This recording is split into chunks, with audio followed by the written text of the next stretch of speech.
J'ai conclu le dernier épisode de cette série par une affirmation un peu violente pour l'oreille de certains, j'en conviens. J'ai dit qu'il n'était pas nécessaire de calculer les incertitudes de mesure. Mais enfin, dans la vie de tous les jours, on se rend bien compte que tel est le cas, puisque, à part les laboratoires d'étalonnage, rares sont aujourd'hui les mesures qui sont accompagnées d'incertitudes dans un résultat. Et voilà. Alors pourquoi ça marche? Je l'ai expliqué, ça marche parce que les tolérances qu'on nous a données, les spécifications, ce sont en fait, à mon avis, des tolérances ou des spécifications pour valeur mesurée, et elles ne sont pas des spécifications pour valeur vraie. Donc en réalité, tant qu'on mesure dans cette spécification, eh ben, ça fonctionne. Et c'est pour ça que le monde ne fonctionne pas trop mal aujourd'hui. Je pense donc, à titre personnel, que l'incertitude de mesure, c'est un outil pour augmenter les tolérances plutôt qu'un outil pour les réduire, comme nous le proposait la norme 14253-1.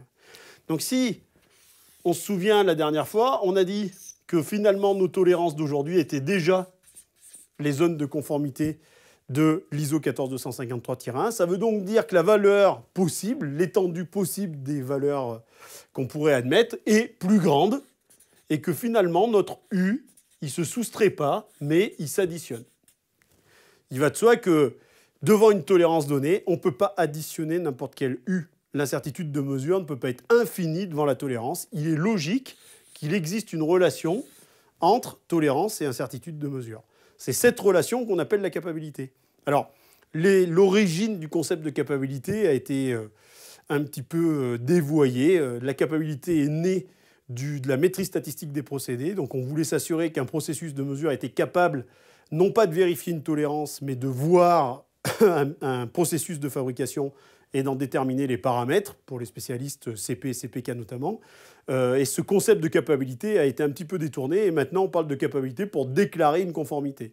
Et on dit qu'un processus de mesure est capable s'il respecte la relation tolérance à vérifier divisé par l'incertitude de mesure supérieure ou égale à C.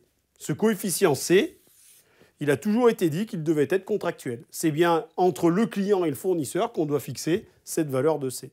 On a une ancienne norme qui n'est plus d'actualité aujourd'hui, qui était la norme NFE 02204, qui traitait de cette question-là et qui disait, quand on n'a pas de coefficient de capabilité, alors on pourrait prendre 4. C'est vrai. Elle disait aussi que si 4... pardon, 8, c'était 8. On va le faire dans le bon sens. Elle disait aussi que si 8, c'était trop grand, on pouvait prendre 4. C'est vrai aussi. Ce qui veut dire que probablement, on peut prendre toutes les valeurs qu'on veut entre 8 et 4, et que finalement, ce coefficient, il n'a pas vraiment de sens. Et on verra dans le prochain épisode comment on peut relier ce coefficient à un sens physique. En tout cas, voilà la notion de capabilité que de nombreuses personnes utilisent aujourd'hui. C'est simplement de vérifier qu'on a un équilibre, qu'on a une relation entre la tolérance à vérifier et l'incertitude de mesure.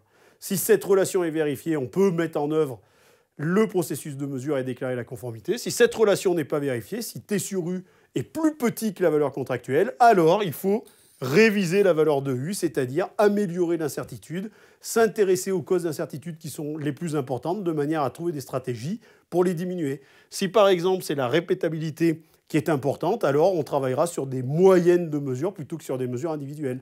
Si c'est les conditions environnementales qui perturbent trop la mesure, alors on se mettra dans une ambiance avec des conditions régulées de manière à faire diminuer le poids de l'environnement dans l'incertitude.